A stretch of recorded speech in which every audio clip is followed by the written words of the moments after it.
The appointment of Jack Aaron, Reform UK's new candidate selection overseer, has ignited a firestorm of controversy. This follows the revelation of his past comments praising controversial figures, including Hitler and Assad, raising serious questions about the party's vetting process and its commitment to inclusivity. Aaron, who previously ran for Reform UK in the Welwyn-Hatfield constituency, sparked outrage last year with statements lauding Hitler's brilliant, inspirational qualities and characterizing Bashar al-Assad as gentle by nature. These remarks, unearthed during his campaign, were swiftly followed by another controversial statement. He deemed Vladimir Putin's invasion of Ukraine legitimate. The sheer audacity of these statements, coupled with their blatant disregard for historical accuracy and human suffering, has left many questioning Reform UK's judgment. The timing of Aaron's appointment is particularly galling. Just months ago, Reform UK leader Nigel Farage publicly pledged to implement a rigorous candidate vetting process at his party's September conference. This pledge came in the wake of a mass purge of over 100 candidates before the general election, many of whom were dismissed due to offensive and racist comments. Farage's promise of stricter vetting, intended to project an image of a reformed, more responsible party, now rings hollow in light of Aaron's appointment.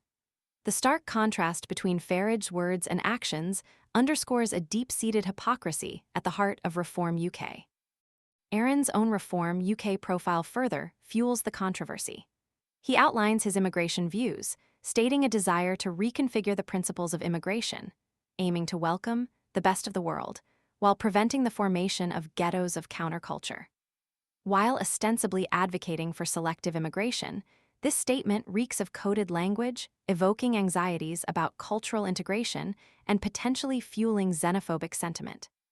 The vague terminology leaves room for considerable misinterpretation and raises concerns about potential discriminatory practices should he influence candidate selection. The appointment of Aaron is not merely a personnel matter. It's a symptom of a deeper problem. It suggests a failure of leadership within Reform UK, a disregard for the gravity of past statements, and a potentially alarming lack of commitment to diversity and inclusion.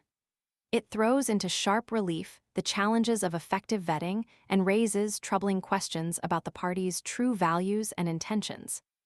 The public outcry is justified. Aaron's past comments are not merely insensitive, they are deeply offensive and historically inaccurate. His elevation to a position of power within the party raises significant concerns about the future direction of Reform UK and the potential normalization of extremist views within the political landscape. This appointment demands serious scrutiny and should serve as a stark warning against the dangers of unchecked rhetoric and inadequate vetting processes. The question remains, does Reform UK truly intend to reform, or is this merely a cynical display of political maneuvering? The silence from Nigel Farage himself only amplifies the disquiet. This is not merely a controversy, it's a crisis of leadership and a potential harbinger of further division. The impact of this appointment will undoubtedly be felt far beyond the confines of Reform UK itself.